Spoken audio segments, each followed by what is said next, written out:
warahmatullahi wabarakatuh. Perkenalkan, saya Menin dari Venor Hidayah dengan nomor induk mahasiswa 15121000225 dari kelas PE. Video ini dibuat guna memenuhi mata kuliah Bahasa Indonesia.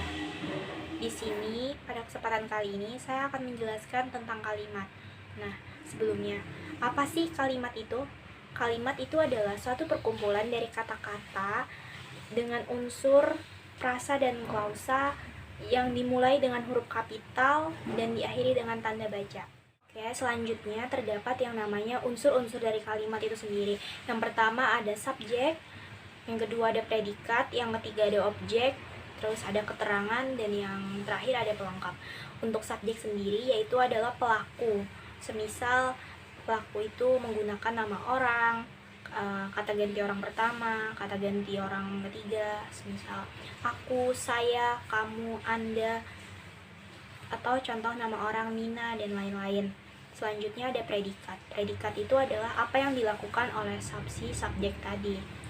Biasanya di predikat ini menggunakan yang namanya kata kerja, atau bisa juga kata sifat ataupun kata benda. Ketiga ada objek. Nah, jadi objek itu fungsinya untuk menyatakan korban atau pihak yang dikenai oleh subjek melalui predikat. Terus ada keterangan. Keterangan ini biasanya contohnya aja seperti keterangan tempat, keterangan waktu. Contoh keterangan tempat misalnya di rumah, misal keterangan waktu pada pagi hari. Terus ada lagi keterangan cara dan masih banyak yang lainnya lagi. Nah, yang terakhir ada pelengkap. Pelengkap itu adalah unsur kalimat yang melengkapi unsur-unsur lainnya seperti subjek maupun objek. Unsur ini tuh berfungsi untuk menambah arti atau keterangan. Contohnya itu pelengkap objek. Misal saya membeli buku yang ada di toko buku. Terus ada lagi pelengkap subjek, semisal gadis yang berambut pirang itu menemui aku di kelas pagi ini. Yang selanjutnya adalah pola dasar kalimat. Jadi pola dasar kalimat ini terdapat 8. Yang pertama itu ada kalimat dasar berpola SP. Nah, kalimat berpola SP ini, tipe ini memiliki unsur subjek dan predikat. Predikat kalimat untuk tipe ini tuh dapat berupa kata kerja, kata benda, kata sifat, ataupun kata bilangan. Ini misalnya, Rina sedang berlari. Rinanya itu adalah subjek dan sedang berlarinya itu adalah predikat dengan konotasi kata benda. Dan semisal yang kedua, adikku siswi SD. Adikku adalah subjek dan siswi SD adalah predikat dengan konotasi kata benda. Dan yang terakhir ada anak itu baik sekali. Subjeknya yang berupa anak itu, baik sekalinya merupakan predikat yang konotasinya kata sifat. Nah, yang selanjutnya ada yang namanya kalimat dasar berpola SPO. Di sini ada contohnya, semisal kami sedang mengerjakan tugas kelompok. Kami adalah subjek, sedang mengerjakan adalah predikat, dan tugas kelompok adalah objek. Yang selanjutnya yang ketiga, kalimat dasar berpola SP dan pelengkap. Contohnya, dia beternak ayam. Subjeknya itu dia, predikatnya beternak, dan pelengkapnya adalah ayam. Yang keempat ada kalimat dasar berpola SPO dan pelengkap. Contohnya, ibu membelikan saya tas. Ibunya subjek, predikatnya membelikan, objeknya itu saya, dan pelengkapnya adalah tas. Sedangkan yang kelima adalah kalimat dasar berpola SPK. Contohnya adalah kakak berangkat dari Jakarta.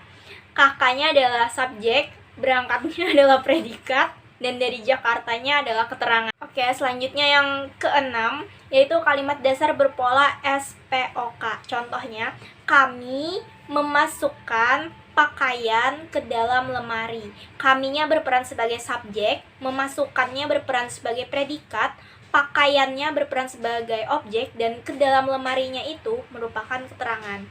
Nah, yang ketujuh itu ada kalimat dasar berpola S, P, P, dan K. Jadi di situ adalah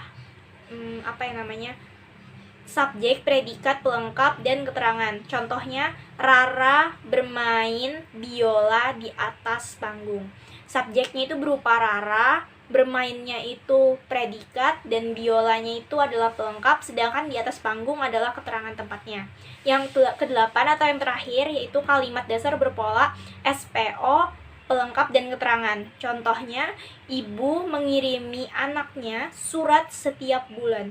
Ibu merupakan subjek, mengirimi adalah predikat, sedangkan anaknya adalah objek, dan surat adalah pelengkap, sedangkan K adalah keterangan setiap bulan. Oke, yang selanjutnya saya akan menjelaskan tentang macam-macam kalimat. Jadi di sini yang pertama adalah berdasarkan pengucapannya. Berdasarkan pengucapannya, kalimat itu terbagi ke dalam dua. Yang pertama ada kalimat langsung dan yang kedua ada kalimat tak langsung. Untuk kalimat langsung sendiri, contohnya langsung saja, semisal seperti ini. Kakak berkata, adik berhati-hatilah. Kalimat langsung ini itu secara cermat menirukan ucapan orang. Kalimat langsung juga dapat diartikan sebagai kalimat yang memberitakan bagaimana ucapan dari orang lain atau orang ketiga. Kalimat ini biasanya ditandai dengan tanda petik 2 dan dapat berupa kalimat tanya atau kalimat perintah. Yang kedua yaitu kalimat tak langsung. Nah, kalimat tak langsung ini misal contohnya seperti ini. Kakak berkata bahwa buku itu harus segera dikembalikan. Di sini dia tidak menggunakan tanda petik atau apapun karena namanya tadi adalah kalimat tak langsung. Baik, yang selanjutnya yaitu berdasarkan jumlah frasa atau struktur gramatikalnya. Nah, yaitu ada kalimat tunggal. Kalimat tunggal ini dibagi ke dalam dua jenis, yaitu ada kalimat nominal dan kalimat verbal. Kalimat nominal itu adalah kalimat yang predikatnya berupa kata benda, sedangkan kalimat verbal adalah kalimat yang predikatnya berupa kata kerja. Untuk yang pertama yaitu nominal. Contohnya itu seperti saya siswa kelas 10. Dan yang kedua adalah kalimat verbal, contohnya itu adalah ia bernyanyi. Di dalam berdasarkan jumlah frasa, di sini terdapat yang namanya kalimat majemuk. Nah, kalimat majemuk ini dibagi ke dalam 3, yaitu ada kalimat majemuk setara, kalimat majemuk bertingkat, dan kalimat majemuk campuran. Contohnya dari kalimat majemuk setara itu adalah kami mencari bahan dan mereka meramunya. Sedangkan kalimat majemuk bertingkat itu contohnya adalah walaupun komputer itu dilengkapi dengan alat-alat modern, para hacker masih dapat mengacaukan data-data komputer itu. Dan yang selanjutnya itu adalah kalimat majemuk campuran. Contoh kalimatnya, karena hari sudah malam, kami berhenti dan langsung pulang. Dan yang selanjutnya adalah berdasarkan subjeknya.